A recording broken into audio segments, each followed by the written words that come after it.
right, going back to this, this stoichiometry problem would be easy. They're all gases. As long as we restrict everything to the same temperature and pressure, then it's easy. So if I did 30 liters of hydrogen,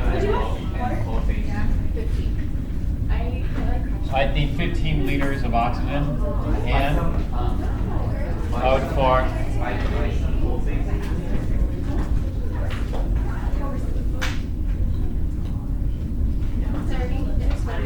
30. I'd get 30 liters of H2O gas. Right. It's because in the previous problem, and so it's easy to overlook that, and so that would be one of the trick type questions for multiple choice. You know. Well, let's take a look at this one here. You know, what volume of hydrogen measured at STP can be released? Real least.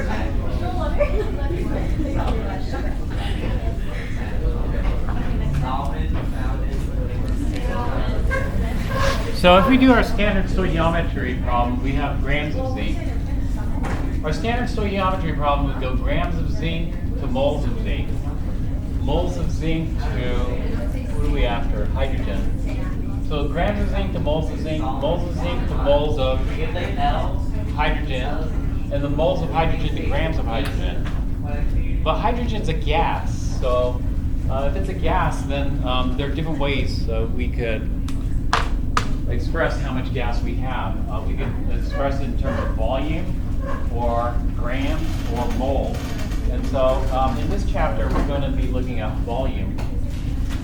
And so let's go ahead and map this problem out then. Well, we're going to have our grams of zinc to moles of zinc, moles of zinc to moles of hydrogen. And so in a typical stoichiometry problem, we'll go from moles of hydrogen to grams of hydrogen. But in this particular problem, we aren't going to figure out how many grams of hydrogen we have. Instead, we want to go to liters of hydrogen gas. Okay, to go from liters of hydrogen gas, we have two choices. We could use the ideal gas law. That is, the volume of a gas is equal to nRT over P. Or we could use the molar volume, D. Now the molar volume we could have memorized. I have the molar volume of STP memorized. And so you might have it memorized as well, or calculate. Well, in this case, you're probably going to have to calculate it because I didn't ask you to memorize it. So the molar volume of a gas at STP is equal to RT over P. So it's just 0.08206 liters times atmosphere per mole Kelvin. T is going to be, well, what is the temperature at standard temperature? No. No. No. What is standard temperature for a gas? 0 degrees C, which is how many Kelvin? 273 Kelvin. That's what I was. That's standard temperature. But how many people work at 273 Kelvin? I don't know anybody. And then pressure. Well, what is standard pressure? 1 atmosphere, probably in the U.S. and in Canada, they both use 1 bar. And so we're in the U.S., so we'll use 1 atmosphere. Okay, so let's go ahead and calculate the molar volume. We're going to say exactly 1 atmosphere. That would be it.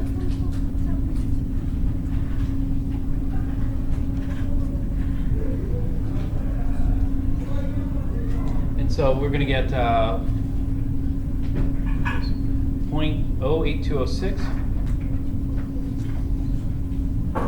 times 273 divided by, well, I don't have to really divide by 1, but anyway. And you get 22.40. We're allowed 3 sig figs, 22.40 liters per mole. Okay. The atmosphere is canceled, the Kelvin cancels. That leaves us with liters per mole. This is the number I memorized, 22.4 liters per mole.